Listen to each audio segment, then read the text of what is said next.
विनती करूं, लागत लाज लागत है मोही, तुम देखत अवगुण करूं, कैसे भाऊ तो ही। कि दादा गुरुजी गुरु स्वामी जी महाराज फरमाते हैं कि मैं कैसे तुमसे प्रार्थना कर सकता हूँ, क्योंकि मुझे लाज आती है। मेरे अंदर अवगुणों की भरमार लगी हुई है। तुम्हारे सामने आने से मुझे लाज आती है, शर्म आती है। तो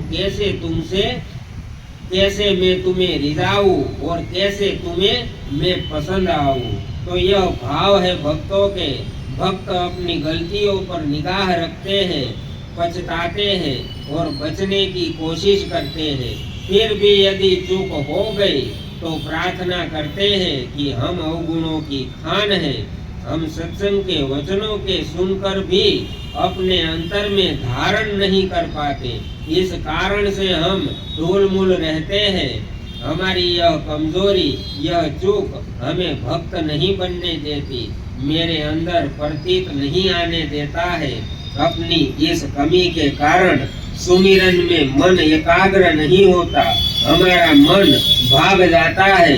हम सोचते हैं कि हम दूसरे को धोखा दे रहे हैं, पर वास्तविकता तो यही है कि हम अपने ही पैरों में कुल्हाड़ी मार रहे हैं।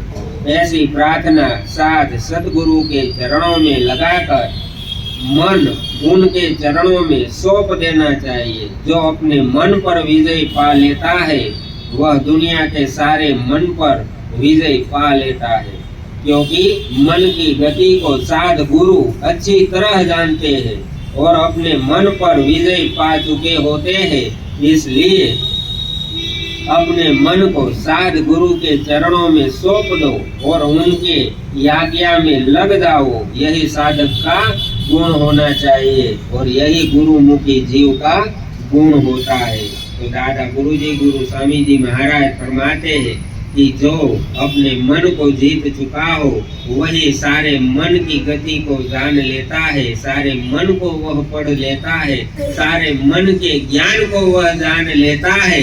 इसलिए साध गुरु के चरणों में अपना मन सौंप दो, ताकि वह तुम्हारे मन की गति को रोक कर अपनी गति तुम्हें प्रदान करे, ताकि तुम्हारा काज हो जाए।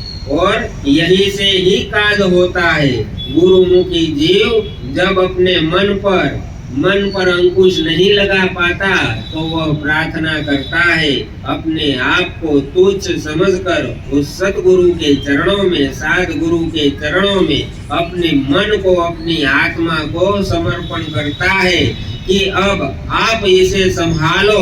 तब दया होती है, क्योंकि उसने समर्पण भाव दिखाया, उसने उनके चरणों में सौंपा है, उसे कर्ता बनाया है, इसलिए उसने उसकी राह थामी है और वह जीव गुरुमुखी बन जाता है। धीरे धीरे अपनी गलतियों को कम करते जाता है और धीरे धीरे अपनी मन की निगरानी को इतना बढ़ा देता है कि सूक्ष्म माया भी अगर अंदर भीतर आने की कोशिश करे तो उसे भी वह पहचान कर बाहर फेंक देता है, लेकिन अंदर नहीं आने देता।